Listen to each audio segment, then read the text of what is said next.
Hello students, in previous video we have seen certain types of functions and we have discussed in detail what is a polynomial function and what are its different types. Now in this connection, in today's video we will see another type of functions, that is quadratic functions. What is the standard form of polynomial functions? Fx is equal to an x power n plus an minus 1 x power n minus 1 plus dot dot dot plus a 3x cube plus a2 x square plus a1 x plus a 0.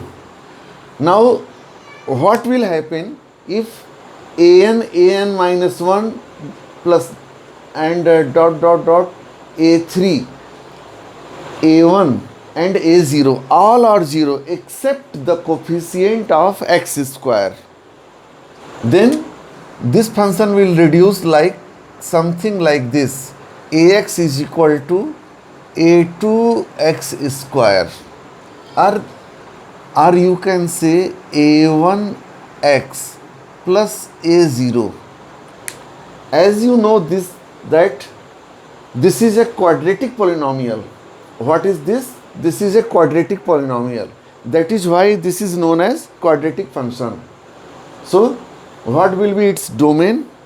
And you can take a actual example like fx is equal to 5x square minus root 2x plus 3. This is also a quadratic function. So what will be its domain? Domain of function is R, because any real value of x can be put here in fx. x की कोई भी real value आप यहाँ रख सकते हैं जिसके लिए आपको fx मिलेगा और एग्जिस्ट करेगा. और रेंज क्या होगा? Range of f, for every x you will get the corresponding value of fx, that is y. So you cannot say exactly what it will be the range, but this is sure that whatever the range will be, it will be a subset of real. So it will be, you can say, a real or any subset of real, or you can say nothing can be said. Nothing can be said about range. Range exactly क्या होगा यह आप clear cut नहीं कह सकते कि यही range होगा, ठीक है. बस लेकिन इतना श्योर है कि जो कुछ भी रेंज होगा वह या तो रियल होगा या रियल का सबसेट होगा. इसीलिए यह क्या होगा? f is a function from r to r. Polynomial function भी होता है f is a function from r to r, और यह क्वाड्रेटिक भी एक तरह का पॉलिनोमियल ही है. इसीलिए यह भी क्या हो गया? f is a function from r to r. यहाँ पे यह r जो है डोमेन है और यह r क्या है? कोडोमेन है, ठीक. अब मान लीजिए यहाँ पर अगर ऐसा फंक्शन हमको मिल गया fx is equal to x square, तो यहाँ पर एक्स स्क्वायर का कोफिशिएंट क्या है? 1. बाकी x के कोफिशिएंट 0 हो गए, a0 खुद 0 हो गया. और अगर इस पॉलिनोमियल से कंपेयर करेंगे तो सारे x के कोफिशिएंट 0 हो गए, ठीक है. तो यह भी एक क्वाड्रेटिक फंक्शन हुआ. अब अगर यह एक क्वाड्रेटिक फंक्शन हुआ तो इसका डोमेन क्या होगा? अगर पर्टिकुलर यही लिख दिया गया है तो यहाँ डोमेन ऑफ f हो जाएगा r, और रेंज क्या होगा? Range of function, range of function देखिए x की कोई भी वैल्यू आप रखिए, पॉजिटिव नेगेटिव 0, ठीक है. तो यहाँ एक्स स्क्वायर होते ही यह क्या हो जाएगा? नॉन निगेटिव रियल हो जाएगा. अब नॉन नेगेटिव रियल का दो मतलब है। एक तो मतलब ये हो गया कि अगर x 0 रखेंगे तो f0 is equal to 0 square, that will be 0। और अगर f मान लीजिए यहाँ पर आपने f0 0 एंड f -1, क्या हो जाएगा, -1 का स्क्वायर 1 और f1 तो 1 का स्क्वायर 1। ठीक है, तो नेगेटिव रियल नंबर के लिए भी पॉजिटिव और पॉजिटिव के लिए तो पॉजिटिव है ही और ज़ीरो के लिए ज़ीरो है। तो रेंज क्या हो जाएगा, रेंज इसके रेंज को ध्यान से देखिए, इसके रेंज को आप दो तरह से रिप्रेजेंट कर सकते हैं, नॉन नेगेटिव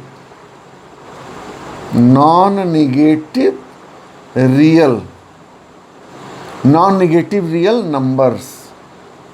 ठीक, यह भी लिख सकते हैं। अब नॉन नेगेटिव कहते ही पॉजिटिव भी आ गया, जीरो भी आ गया। या आप यह लिख सकते हैं कि आर पॉजिटिव। अगर केवल आर पॉजिटिव आप लिखेंगे तो ये गलत हो जाएगा, क्योंकि आर पॉजिटिव में जीरो भी आएगा और आपको पता है zero is neither negative nor positive. Zero is integer, लेकिन वह ना तो पॉजिटिव है ना नेगेटिव है। तो आर पॉजिटिव, इसमें जीरो ऐड करना होगा, तो सेट में जीरो ऐड करने का मतलब जीरो।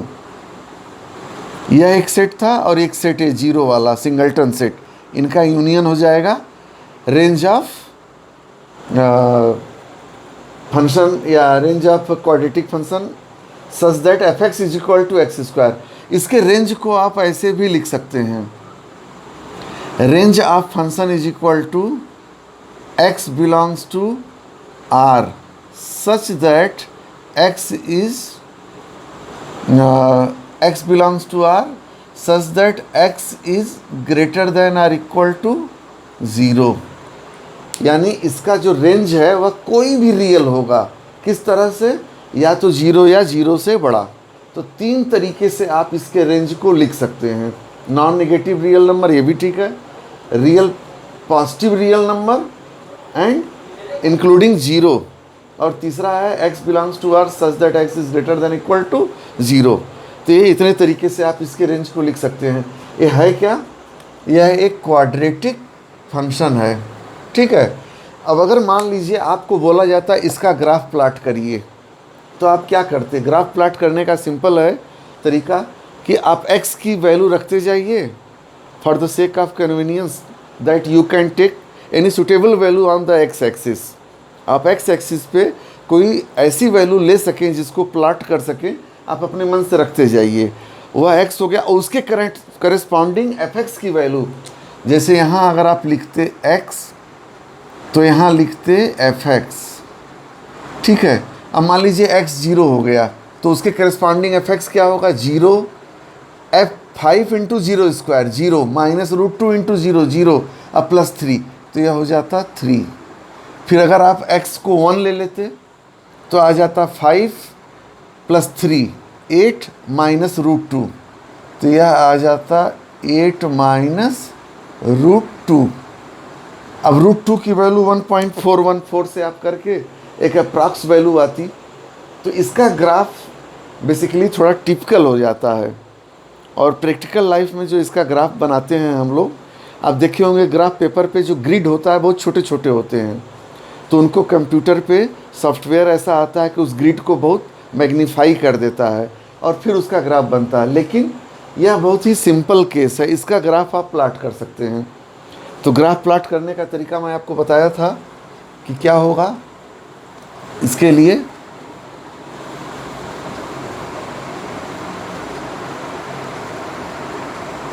अब आप यहाँ पर इसके करेस्पॉन्डिंग आप मान लीजिए ये हो गया,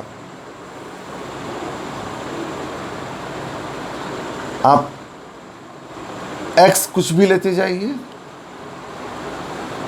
x कोई भी वैल्यू लेते जाइए अपने मन से। अगर आपने 0 लिया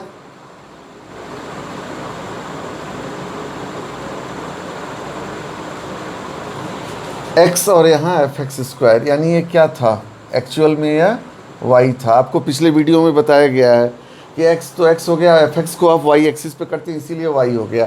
अब आपने लिया x को 0, तो 0 का स्क्वायर क्या हो गया 0, अब आपने लिया x की वैल्यू -1, तो -1 का स्क्वायर क्या हो गया 1। अब आपने लिया 1 + 1, तो +1 का स्क्वायर भी 1। अब आप अगर ले लिए -2 तो क्या हो गया 4। इसी तरह अगर आप +2 लेते तो 4। अब आपको 1 2 3 4 5 पॉइंट्स मिल गए। इनको ज्वाइन कराइए, क्या मिलेगा 0 पे 0, यानी ये पॉइंट हो गया।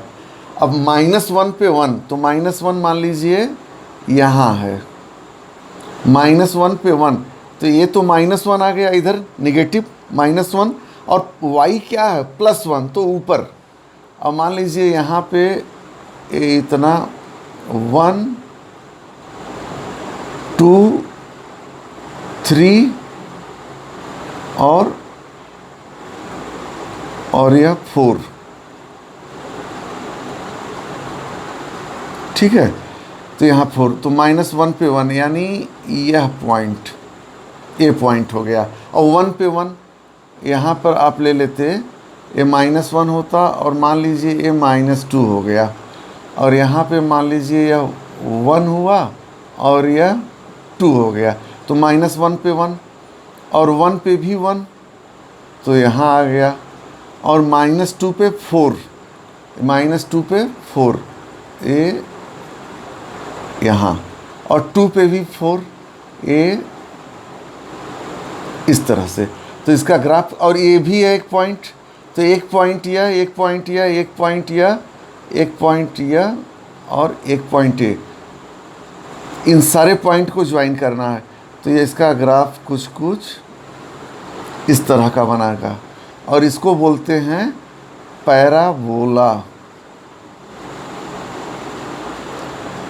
अभी आप यहाँ पर इस स्टेज में केवल इस पॉइंट के लोकस को रिकॉग्नाइज कर लीजिए। Locus means the path followed by a moving point. Moving point जिस पाथ को फॉलो कर रहा है उस पाथ के शेप को लोकस बोलते हैं। तो इस लोकस की फ़ोटो केवल दिमाग में रखिए। पैराबोला, जब कोऑर्डिनेट ज्योमेट्री वाला चैप्टर आएगा तो उस समय डिटेल में बताएंगे कि पैराबोला क्या होता है, उसकी जनरल इक्वेशन क्या होती है, लेकिन यह शेप जो है पैराबोला का है, ठीक है। तो इसका ग्राफ हमेशा पैराबोला बनेगा, ये ध्यान रखिए। इसका भी पैराबोला बनेगा, ठीक है, लेकिन वह 0 पे 0 नहीं है। जब x 0 रखेंगे तो क्या आ जाएगा y3, तो यहाँ अगर x 0 है तो y3, तो इसका ग्राफ कुछ इस तरह से बन सकता है, ठीक है। इतना तो श्योर है कि पैराबोला बनेगा, लेकिन किस तरह का पैराबोला बनेगा, क्योंकि जैसे मान लीजिए आप ऐसे समझिए कि यह अगर x y एक्सिस है तो हो सकता है ऐसे बने, ऐसे बने, और हो सकता है ऐसे बने, या अगर यह एक्स वाई एक्सिस है तो हो सकता है कि ये ऐसे बने, लेकिन बनेगा कोई ना कोई पैराबोला ही, ठीक है। इस शेप को भी पैराबोला बोलेंगे, इसको भी पैराबोला बोलेंगे। आप लोगों के फिजिक्स में भी एक चैप्टर होगा प्रोजेक्टाइल मोशन का, तो उसमें आप देखेंगे कि ट्रेजेक्टरी जो होता है प्रोजेक्टाइल का वह पैराबोला होता है। उसमें आता है फिजिक्स में इंपॉर्टेंट क्वेश्चन की prove that the trajectory of projectile is parabola. तो उसको प्रूव करने का तरीका क्या है, पैराबोला का इक्वेशन के फॉर्म में हम एक्सप्रेशन को लिख देते हैं, बोलते हैं यह एक्सप्रेशन एक पैराबोला का होता है। तो जब कोऑर्डिनेट ज्योमेट्री आएगा तो वहाँ डिटेल में बताएंगे, लेकिन अभी आप केवल शेप रख लीजिए, ठीक। अब इसके बाद देखिए एक अलग तरीके का फंक्शन है, जैसे यहाँ इसको स्क्वायर फंक्शन भी बोलते हैं। यहाँ पर जब इस तरह का शेप बन गया तो इसको बोलते हैं स्क्वायर फंक्शन, स्क्वायर फंक्शन। और नहीं तो इसको क्या बोलेंगे, इसको बोलेंगे क्वाड्रेटिक, क्वाड्रेटिक फंक्शन। तो देखिए क्वाड्रेटिक फंक्शन और square function both are same, but the square function is a special type of quadratic function in which the coefficient of the leading term, that is x square, is 1 and all the terms are disappeared, okay।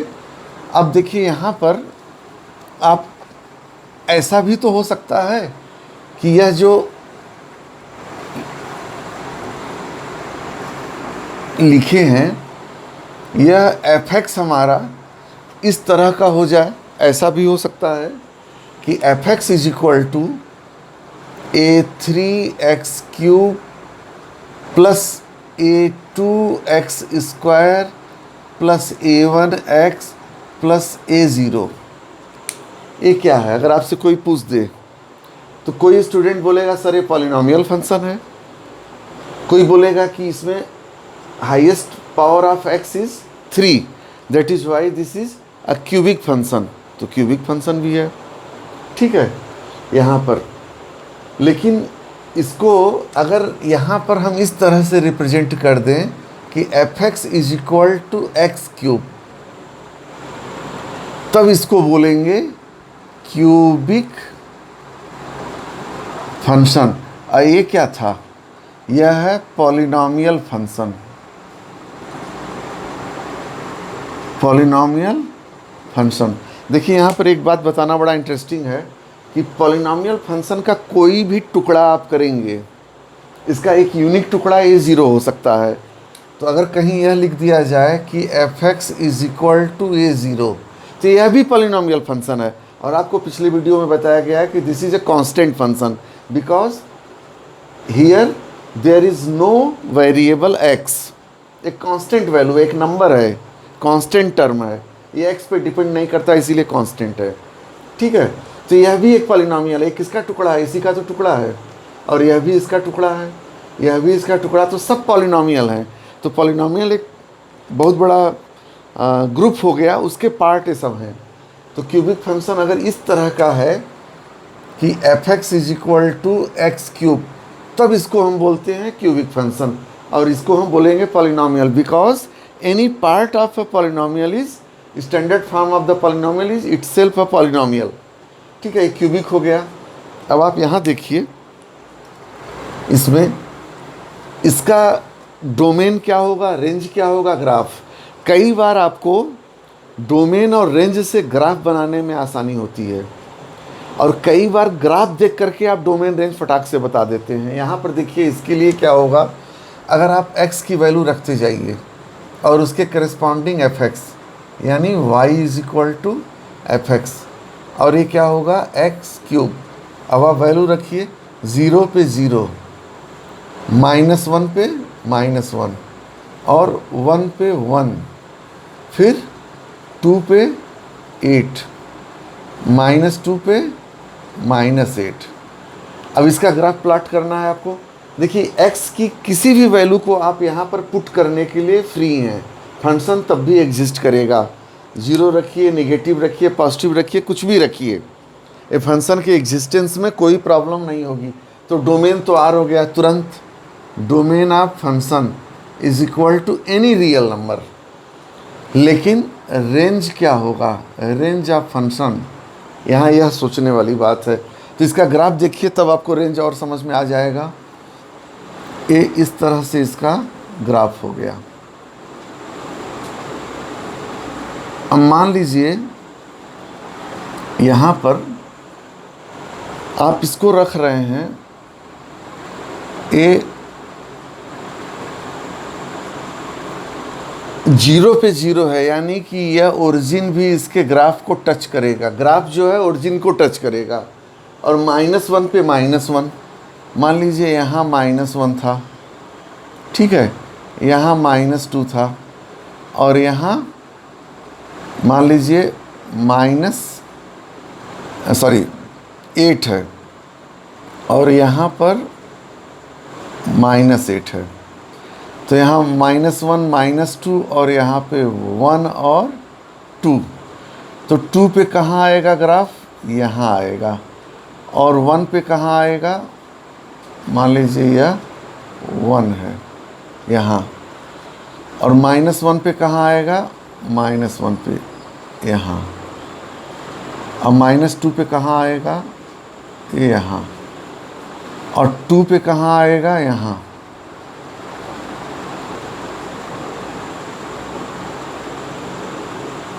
ये graph मिल गया।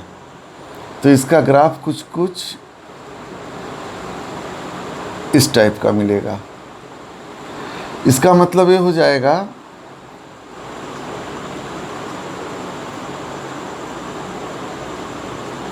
कि x की में थोड़ा सा अगर increase होगा तो एफ एक्स में बहुत ज़्यादा इंक्रीज हो जाएगा, आइदर निगेटिव और पॉजिटिव। इसलिए इसका ग्राफ इस तरह का बनेगा। ठीक, -1 है तो -1, इसके ग्राफ का शेप ऐसा होगा। सिमेट्री होती है इसमें क्वाड्रेंट में, अपोजिट क्वाड्रेंट में। तो यहाँ पे इस तरह का ग्राफ इसका बन गया क्यूबिक। अब आप बताइए, किसी भी करस्पॉन्डिंग x के लिए आपको y मिल जाएगा, कहीं कोई गैप नहीं है, कोई वैल्यू y की स्किप नहीं हो रही है। मैंने बताया था कि x के करस्पॉन्डिंग y पता करने के लिए क्या करते हैं, जैसे यहाँ पे आपको पता करना है कि y क्या होगा, तो यहाँ पर a हो गया। ठीक है, ए वाई आप निकाल लिए, इस x के करस्पॉन्डिंग y मिल गया। और अगर आप यहाँ पता करना चाहते हैं तो इस x के करस्पॉन्डिंग यहाँ y मिल गया। इसको आगे प्रोड्यूस करेंगे, यहाँ पे आप पता करना चाहते हैं y, तो इसके करस्पॉन्डिंग ए वाई मिल गया। तो इसका रेंज क्या हो जाएगा, रेंज हो जाएगा r, any real values, any real number, क्योंकि रेंज भी इसका r हो जाएगा, कहीं पे कोई गैप नहीं है, सारी वैल्यू। तो आप स्क्वायर फंक्शन देख लिए, क्यूबिक फंक्शन, क्यूबिक फंक्शन का डोमेन r, रेंज भी r, और इसका ग्राफ इस तरह का। और स्क्वायर में आप देखे थे कि क्या मिला था आपको, पैराबोला मिला था। अब आप देखिए यहाँ पर, अगर मान लीजिए कोई फंक्शन इस तरह का है, अगर कोई फंक्शन इस तरह का है, सपोज करिए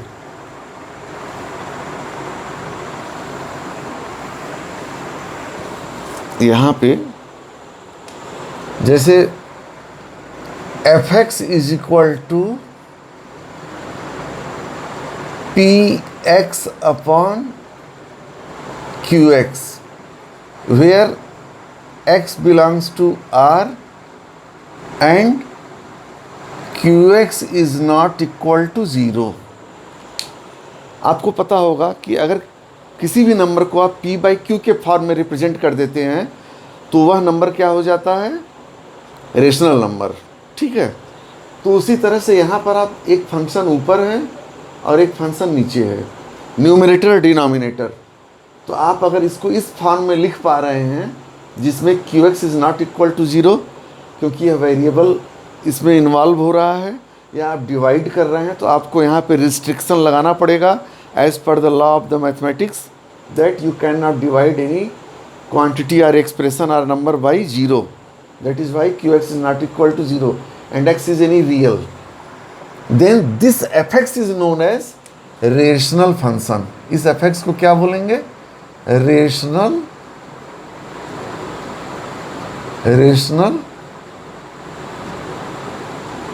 function। अब रेशनल फंक्शन का डोमेन क्या होगा, आप अपना कॉमन सेंस अप्लाई करिए।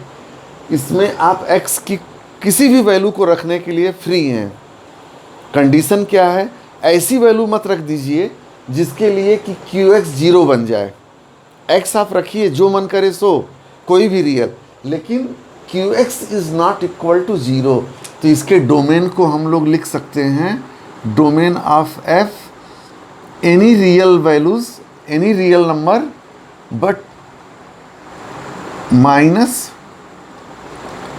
x belongs to R such that qx is equal to 0। मतलब कोई भी रियल नंबर आप रख सकते हैं डोमेन में, केवल उन नंबर को छोड़ के, उसको हटा करके, सब्ट्रैक्ट करके, x belongs to R such that qx is equal to 0। ठीक है, तो ये हो गया डोमेन। अब इसके रेंज के लिए क्या हुआ, इसके रेंज के लिए आप कुछ नहीं कर सकते, कुछ भी हो सकता है, डिपेंड करेगा। अब अगर मान लीजिए आपको यह कह दिया जाए, इसका कोई example, f x is equal to, इसके रेंज के लिए हो गया नथिंग कैन बी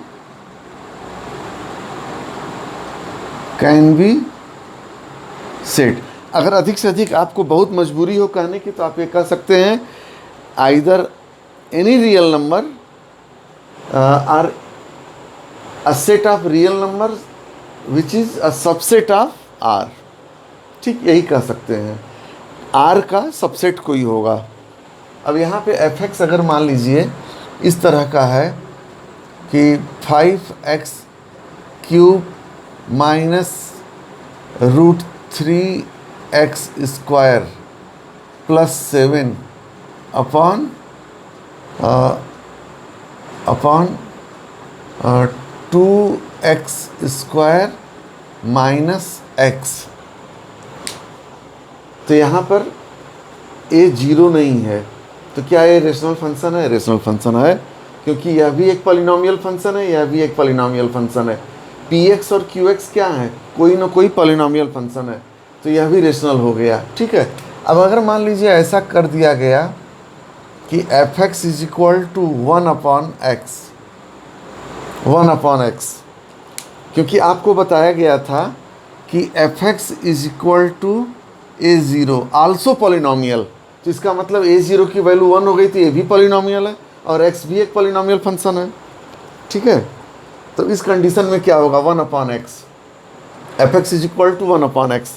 तो fx is equal to 1/x में देखिए इसका डोमेन क्या होगा? अगर पर्टिकुलर इस टाइप का फंक्शन अगर ये लिख दिया गया तो इसका डोमेन होगा domain of function any real number. आप x की कोई भी वैल्यू रखने के लिए फ्री हैं, कंडीशन बस ये है कि x must not be equal to 0, तो r माइनस 0। ठीक, अब इसका रेंज क्या होगा? देखिए इसके रेंज में 0 नहीं मिलने वाला है, क्योंकि 0 किसकी कृपा से मिलता है? 0 मिलता है न्यूमरेटर की कृपा से। न्यूमरेटर में तो 1 है और यहाँ आप 0 लिख नहीं सकते, तो इसका जो रेंज होगा वह भी होगा r माइनस 0। ठीक है, इसके रेंज में भी क्या होगा? 0 कभी नहीं आएगा और कोई भी रियल नंबर हो सकता है। ठीक है, तो इसको हम लोग अगर इंटरवल फॉर्म में लिखना चाहें तो क्या लिख सकते हैं? 0 नहीं है उसमें। ठीक है, तो 0 नहीं है और कोई भी हो सकता है, तो माइनस इन्फिनिटी से लेके प्लस इन्फिनिटी तक एक्सेप्ट 0, उस पर लाई नहीं करेगा। इसका ग्राफ कैसा होगा? आप यहाँ पर पॉइंट लीजिए x और यहाँ y। x आप क्या ले लिए? 0 तो रख नहीं सकते, 1 रखिए, तो y भी 1। अगर आप x को आप ले लीजिए 2, तो यह 0.5, क्योंकि 1/2 हो जाएगा 0.5। आप x को ले लीजिए 10, तो यह हो जाएगा 0.1। आप x को ले लीजिए 0.1, तो y हो जाएगा 10। अब आप देखिए यहाँ पर, इसको ध्यान से इस टेबल को देखिए। As x increases y rapidly decreases, y में बड़ा शार्प डिक्रीज होता है, और x जैसे जैसे डिक्रीज बहुत कम हो जाए तो y बहुत बड़ा हो जाएगा। तो यहाँ पर क्या हो जाएगा? इसका ग्राफ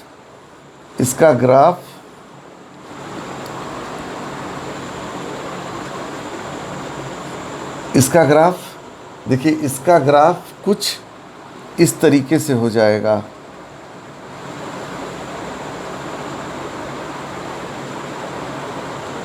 अब आप यहाँ देखिए, जैसे जैसे x इंक्रीज कर रहा है,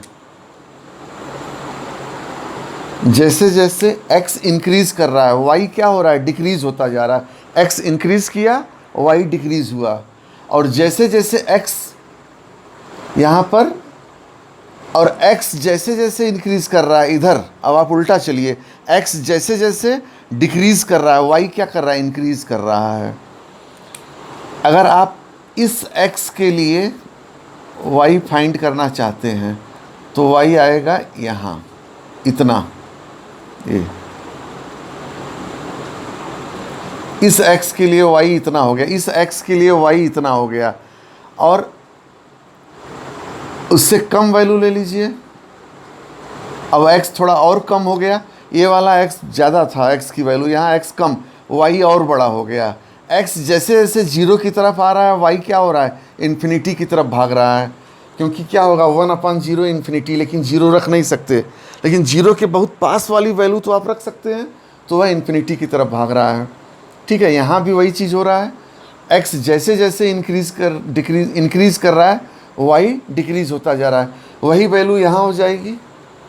अगर आप x को निगेटिव रखते -1 पे क्या मिलता, -1, और -2 पे क्या मिलता, -0.5, -10 पे क्या मिलता, -0.1।